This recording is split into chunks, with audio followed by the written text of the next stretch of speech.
Družinsko podjetje Avtoslak Novo mesto. Pooblaščeni prodajalec vozil znamk Škoda, Seat in Volkswagen gospodarska vozila. Ponujajo celotno storitev od prodaje do servisiranja in vzdrževanja vozil. Imajo tudi veliko izbiro tako novih kot rabljenih vozil, avtopralnico, lastno avtovleko in izposojo vozil. Prestopite pravi prag. Obiščite Avtoslak.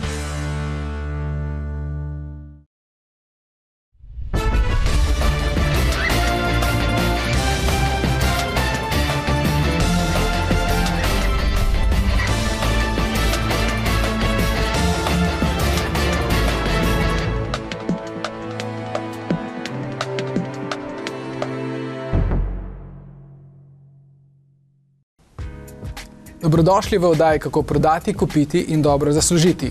Tudi tokrat smo za vas pripravili zelo zanimive teme. V tokratni oddaji boste izvedeli, kako prihraniti pri gorivu, kako motivirati sebe in druge, kako se lahko še podjetje izogne krizi in recesiji. Govorili pa bomo tudi o tem, v čem se razlikuje prodaja avtomobilov in osvajanje deklet.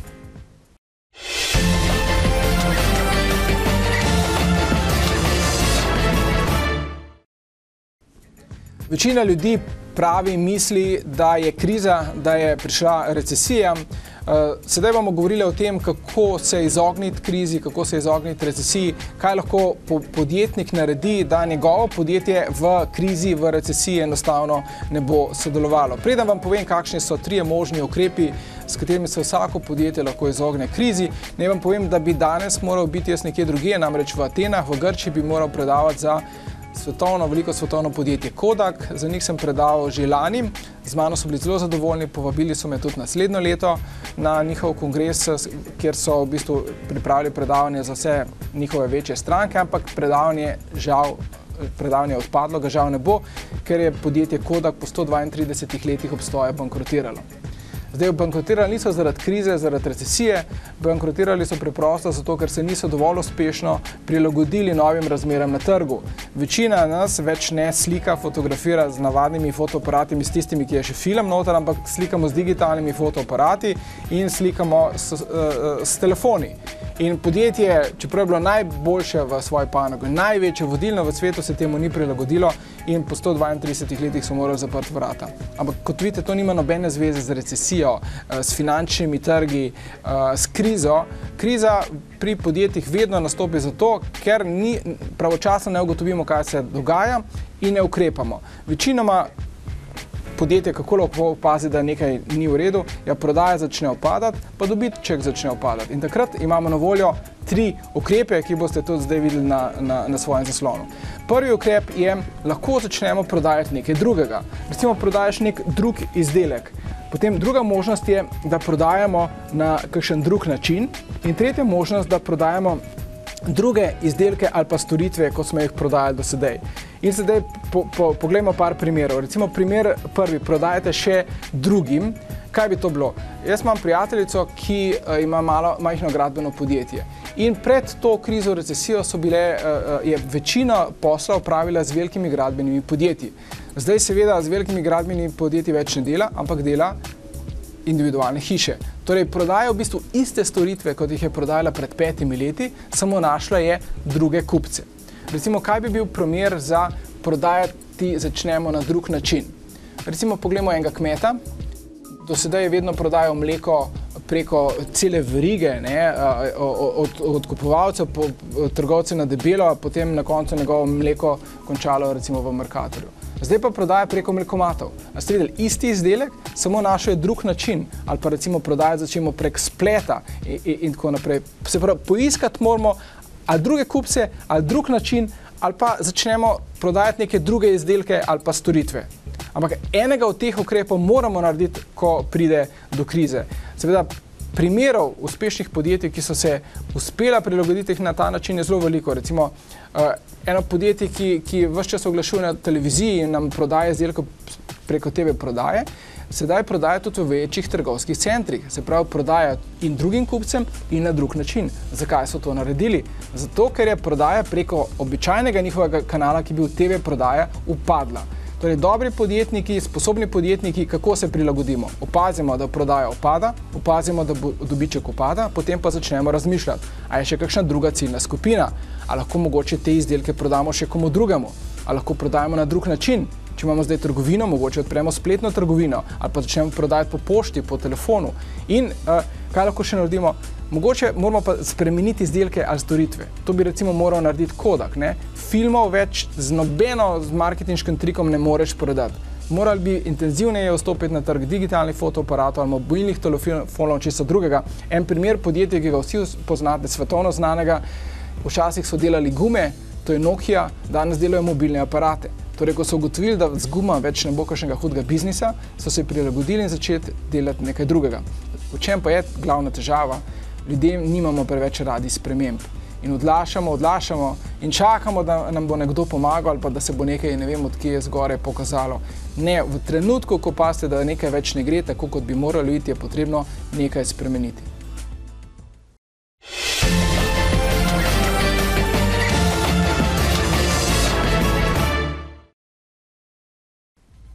Danes je z mano motivacijski govorec, podjetnik, avtor Smiljan Mori. Smiljan, lepo zdrav, živjo. Lepo zdrav. Smiljan, priznaj, kaj pripravljaš. Danes smo se tukaj dobili, ampak sigurno ves čas je v akciji. Kaj v tem trenutku pripravljaš? Kaj boš Slovencem pripravil v naslednjih mesecih? Res je, da nekaj pripravljamo. Sedaj bo točno 10 let, odkar smo se prvič pojavili na televiziji z prodajo knjig pa kaset. V tem trenutku pač pripravljam kar nekaj novih knjig, ampak ta knjiga Motivacija brez meja in pa 12 skrivnosti uspešnih ljudi se bo prodajala. Tam nekje naj bi bilo nekje v polovici aprila na televiziji. Odločili smo se, da za obletnico, bom rekel, tistega prvega mojega motivacijskega pojavljanja v Sloveniji zopet nekaj takšnega naredimo, ker mislim, da je Slovenija ravno v tej točki, ko potrebuje motivacijo, jo potrebujemo, no. Saj vem, da se to zmeraj vsi vprašam, ampak je mogoče sploh koga motivirati, ne, tako po pravici povedano. No, to zopet ne, ponavadi, ko me ljudje to vprašajo, se spomnim enega dogodka v eni diskoteki, redko kdaj grem ven, ampak takrat sem bil z eno družbo prijateljev in nekdo tam izmed študentov v eni grupici, vidim, kako se oni med seboj pogovarjajo, lega Morja, zdaj ga bomo malo zafrkavali. In pride en študent k meni pa pravi, gospod Morja, no zdaj pa vi meni povejte, kako bi vi mene motivirali za študij. Pa ga takole pogledam, pravim, težko, ne. In to je tudi odgovor, težko nekoga zamotiviraš, ki nima želje, nima sanj, nima ciljev, nima motiva, nima razlogov, zakaj bi cilje dosegel, ne. In če mi imamo cilj, to je še premalo, mora biti še akcija. In čim več je razlogov, več kot je razlogov, bolj je ta cilj močan in več akcije bo tudi nekdo naredil.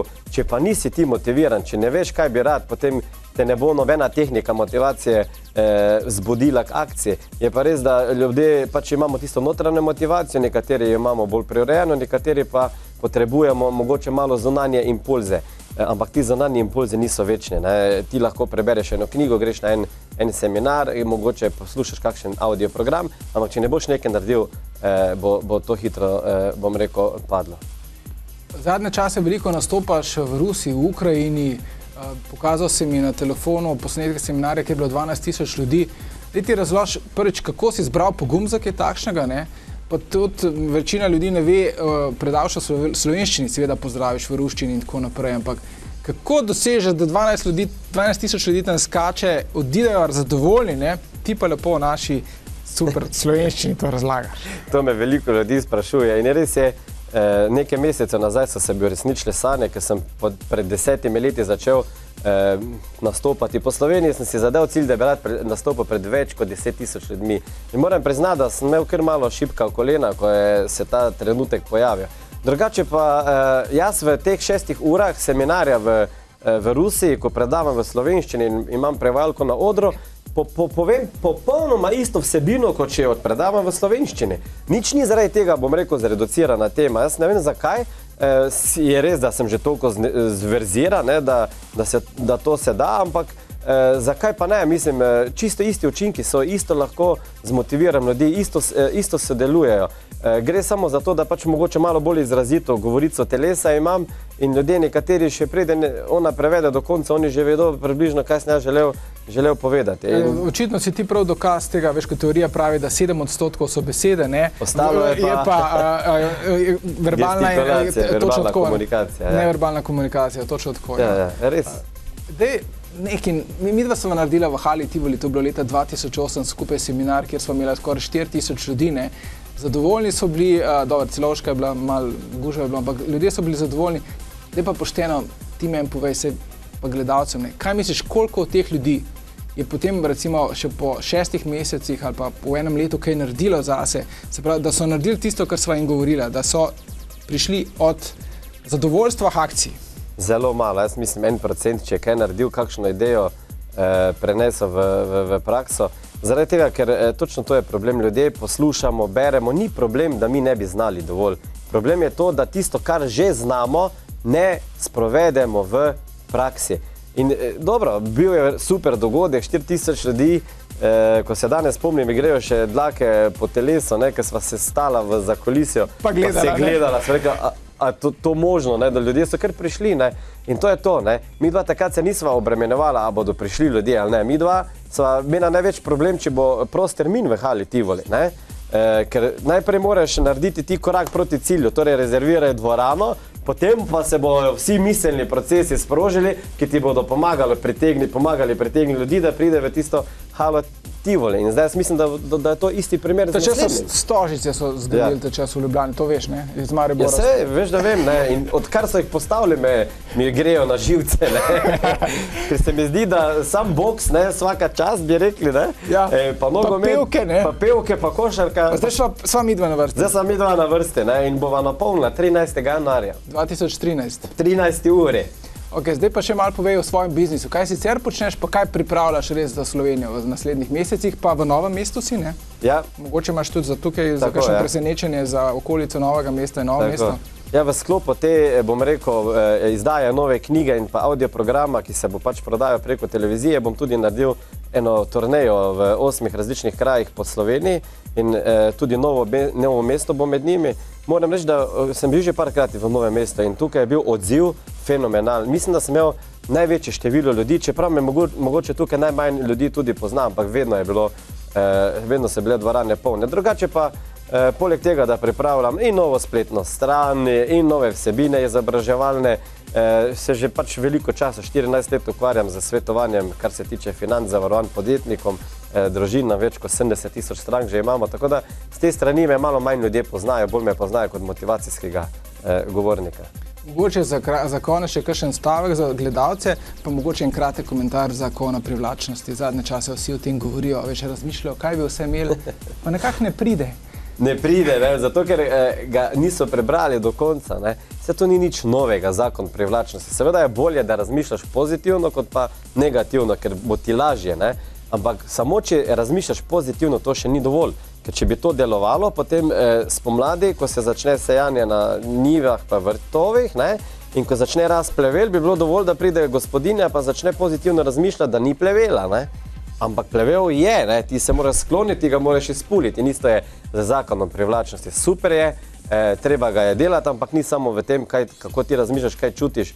In recimo lahko traja neka stvar, preden se materializira. Bom rekel, to sem živ dokaz jaz, pa moja družina, 10 let sva ženo imela željo imeti otroka, 10 let niti medicina, nič nama ni moglo pomagati. In vse skozi sva vizualizirala, meditirala in ne vem, kaj še nisva vse počela, katere tehnike, meditacija, vizualizacija, in vitro fertilizacija, pa nič ni pomagalo, 10 let, potem pa se ti želja cilj uresniči. In zdaj, kako naj to opišem? Jaz sem si to razložil, da pač sem tisto, kar predavam, moral izkusiti na svoji lastni koži, zato da nekdo ne bo rekel, da pametujem. Koliko je zdaj hčerka stara? Mala je stara, skoraj da 18 mesecev bo. Milan, hvala, ker si prišel danes v studio. Hvala.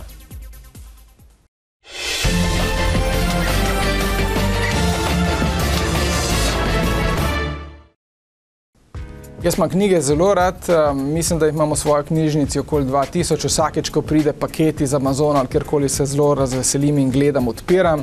Večina knjig jih imam je tudi prebranih, ne tako okoli 80-90%, čisto vse ne.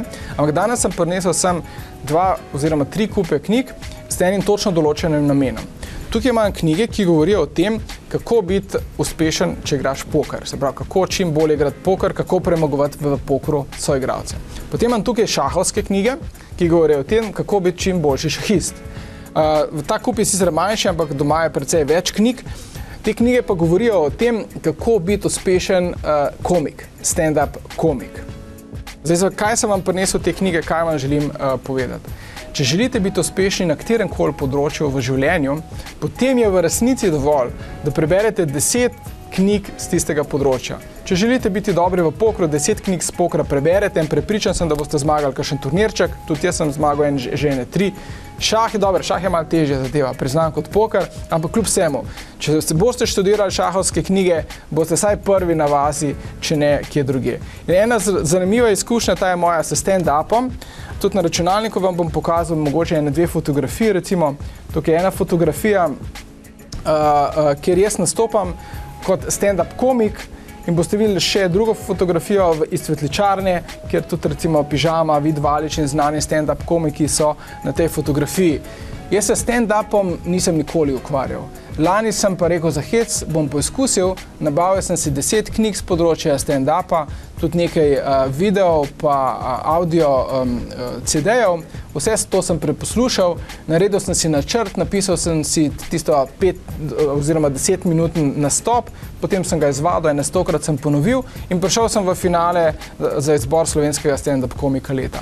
Pa imam en velik problem, kar se tiče nastopanja v smislu pukanja vicev, stand-up komik je biti zelo težko. Moja žena je rekla, da moj največji problem je ta, da nisem smešen. In pa kljub temu sem prišel v finale. Zdaj pa poanta vsega tega, zakaj sem vam danes to govoril. Jaz se pogovarjam z veliko podjetniki. Veliko podjetnikov želi od mene takšen ali drugačen nasvet. In prva stvar, ki pogledam je, a imajo sploh kakšno knjigo? A imajo recimo 10 knjig iz njihovega področja? Če se nekdo ukvarja s papagaji in če nima celo polico knjig o papagajih, o vzgoji papig in tako naprej, potem vem, da ne bo mogel biti uspešen. Ker znanje je nujen, žal ne zadosten pogoj za uspeh v katerem koli poslu.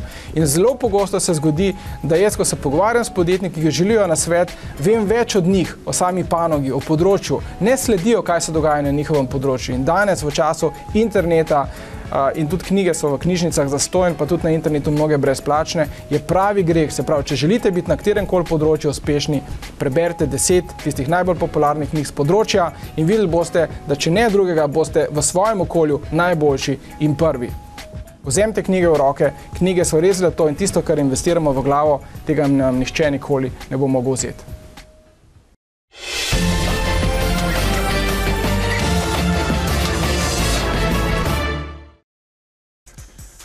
Tokrat smo za vas izbrali 2 vprašanji. Prvo vprašanje nam je postavil avtoprevoznik Jože. Pravi takole: Gospod Lisac, sem lastnik manjšega transportnega podjetja. Za vstopom v Evropsko unijo so se začele težave vezane na ceno transporta. Naj pojasnim, stranke ne glede na poznavanje prevoznika, ne glede na reference in dolgoletno sodelovanje, zmeraj bolj iščejo cenejšega prevoznika, pa naj bo iz Nemčije, Litve. Kvaliteto voznega parka in pravočasno dostavo pošiljke malo katera stranka še opazi. Vedno in zmeraj samo cena. Kako se opreti temu, kako se opreti močni konkurenci, ki v glavnem konkurira s ceno. Zdaj, gospod Jože, jaz bom tako najprej zelo direkten do vas in jaz mislim, da, in to velja za večino podjetnikov, če večina strank od vas zahteva nižjo ceno, ste ponavadi krivi za to vi sami. Kaj s tem mislim? Verjetno ste stranke tudi pridobili na ta način, da ste jim rekli, vam bom poslal boljšo, ugodnejšo ponudbo. Recimo iz mojih izkušenj jaz veliko tiskam, smo založniki in večina tiskarjev, ki želi pridobiti posel pri našemu podjetju, kaj mi reče: Gospod Aleš, za vas imam res dobro ponudbo, poglejte, po kakšni ceni vam lahko jaz natisnem to ceno. In seveda s takšnim tiskarjem se bom vedno pogovarjal najprej o ceni, ampak on je načel pogovor o ceni. Torej, če ne želimo se vedno pogovarjati o ceni, potem pomaga recimo, da vedno, kadar govorite o svoji ponudbi, lahko tudi začnete stavek recimo na naslednji način. Nismo najcenejši, ampak In potem naštejete tisto, kar so vaše prave prednosti. Naj vam povem, da večina strank se ne odloča samo glede na ceno. Tudi recimo gospod Jože je, sem prepričan, izgubil že veliko poslov, čeprav je bil najcenejši. In tudi jaz iz vlastnih izkušenj povem, pogosto podjetniki ne izberemo najcenejšega, zato ker ne želimo tvegati, zato ker nam je sumljivo, zato ker nižja cena že sama o sebi govori nekaj o kakovosti. Torej, cena običajno odloča o 10%, več pa nikakor ne.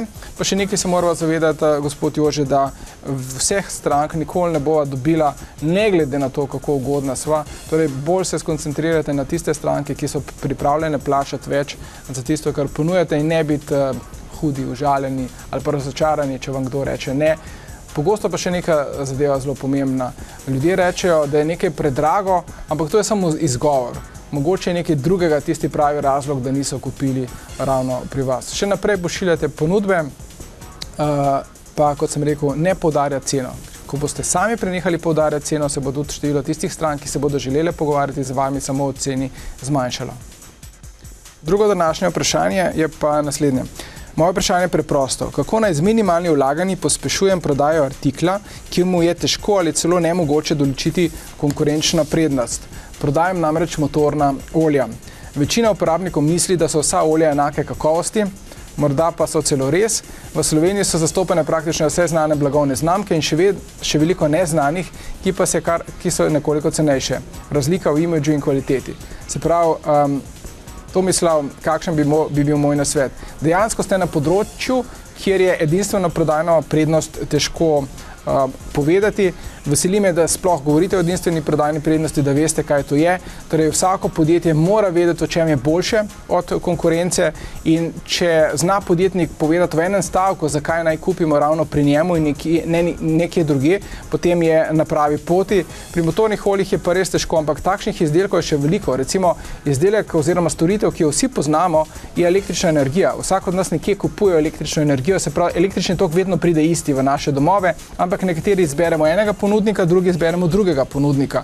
Torej, v vašem primeru dejansko sama kakovost, recimo motornega olja, ne bo tista razlika, ampak na kakšen način se recimo ljudje odločamo, katero motorno olje bomo kupili. Recimo, izberemo tisto, kar priporoča tovarna, izberemo tisto, kar priporoča naš avtomehanik, izberemo tisto olje, ki je trenutno v akciji, izberemo olje po naključju, recimo na benzinski črpalki, ampak običajno izberemo tisto, kar nam priporoča tisti, ki nam motorno olje menja.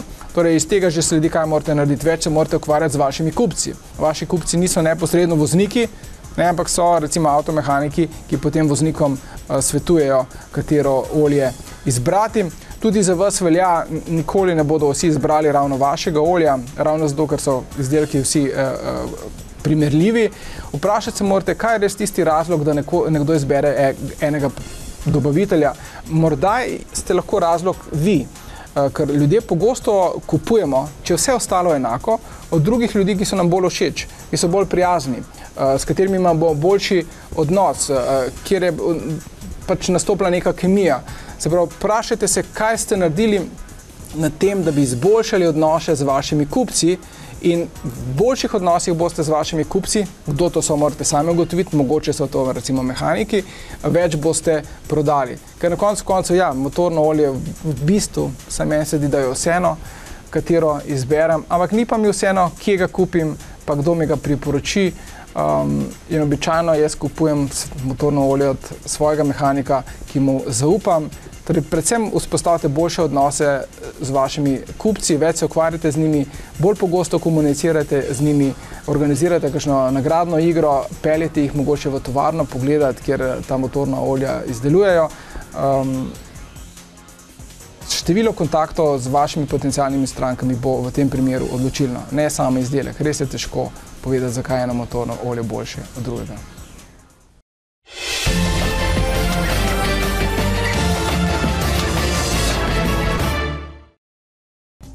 Kdaj ste nazadnje kupovali avto, oziroma kakšen je bil postopek, ko ste kupovali avto?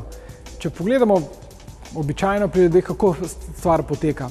Vidiš recimo oglas za avtomobil v reviji, v časopisu, na televiziji, potem recimo se odločiš, da bi takšen avto pa imel, kar naenkrat je cesta polna takšnih avtomobilov, ki si jih zaželel. Potem v službi omeniš, da ti je ta in ta avto všeč in ti tvoji prijatelji in znanci rečejo, ja, res je dober, bi ga bilo pa fino imeti in končno se enega lepega dne odpraviš v avtosalon in pogledaš tistega svojega jeklenega konjička. In potem, kaj je ključno pri tem, ali boste to zadevo kupili ali ne boste kupili, prodajalci avtomobilov vedo, da če vas spravijo v avtosalon, to je eden od zelo pomembnih korakov pri prodaji. Še najpomembnejše pa je, da vas spravijo na testno vožnjo. Statistike kažejo, da približno tretjina tistih, ki gremo na testno vožnjo, potem avtomobil tudi kupi. Zakaj se lahko iz tega naučimo v prodaji? V prodaji zelo močno deluje psihološki sprožilec, ki se mu reče konsistenca. Kaj je to konsistenca?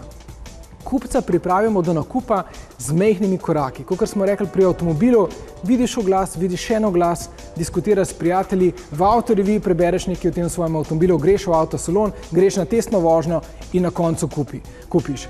Zadeva je zelo podobna z osvajanjem. Recimo predstavljate si, da peljete ven punco na kavico, naslednjič gre z vami na tortico, potem greste skupaj v kino, potem greste na večerjo in potem rečete, greva v Portorož, bova malo se sprehajala po obali in potem se cel dan zavleče, pa greste na kosilo, pa na večerjo in potem na koncu rečeš, pa da bova pri meni prespala, brez veze, da te še domov vozim in punca reče ja. Ne? Zakaj je to tako? Zato, ker vse odločitve, ki je sprejela, so bile konsistentne.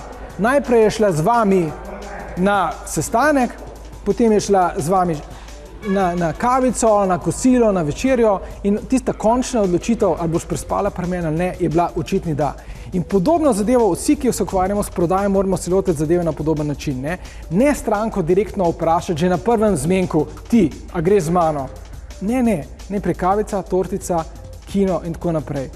Ljudje smo konsistentni, torej, če želimo prodati več, poskušamo doseči, da stranka večkrat reče da napravi več majhnih korakov v pravo smer. Na koncu pri avtomobilih je testna vožnja, po testni vožnji pa dober prodajalec kaj vpraša stranko? Gospod Aleš, a bo tole kredit ali leasing? In jaz rečem eno drugo, v glavnem avto kupim.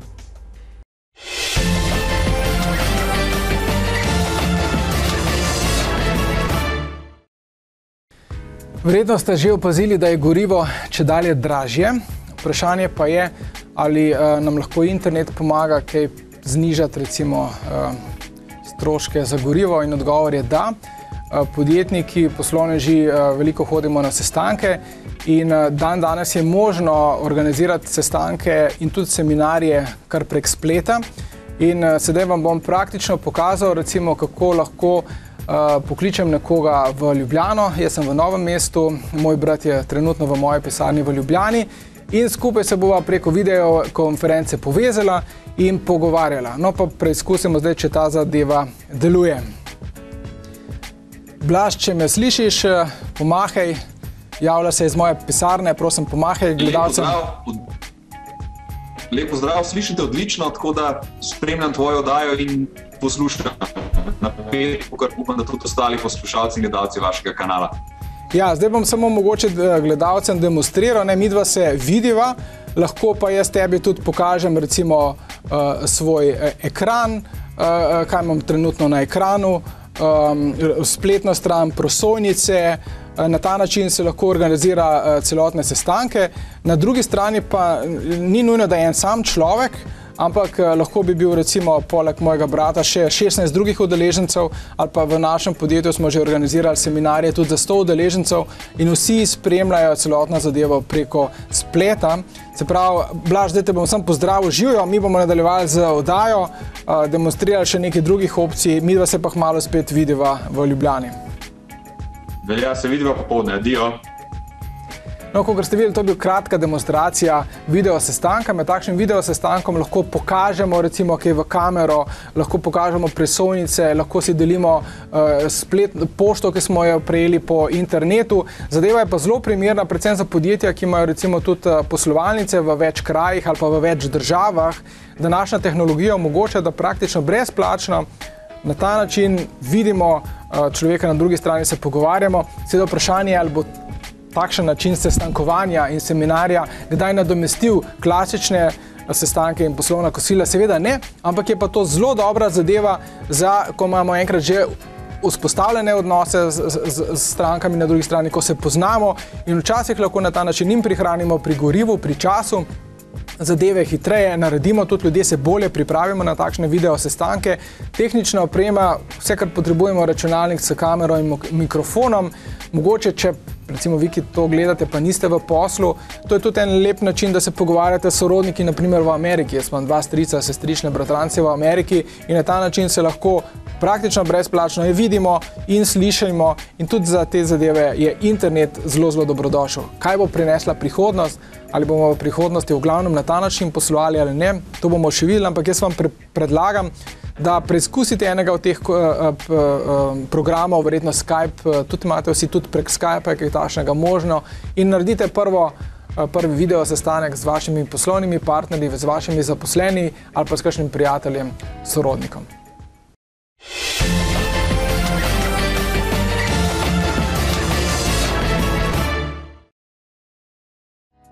Najlepša hvala, ker ste bili danes z nami. Želim vam lep in uspešen teden. Vidimo se pa ponovno čez mesec dni.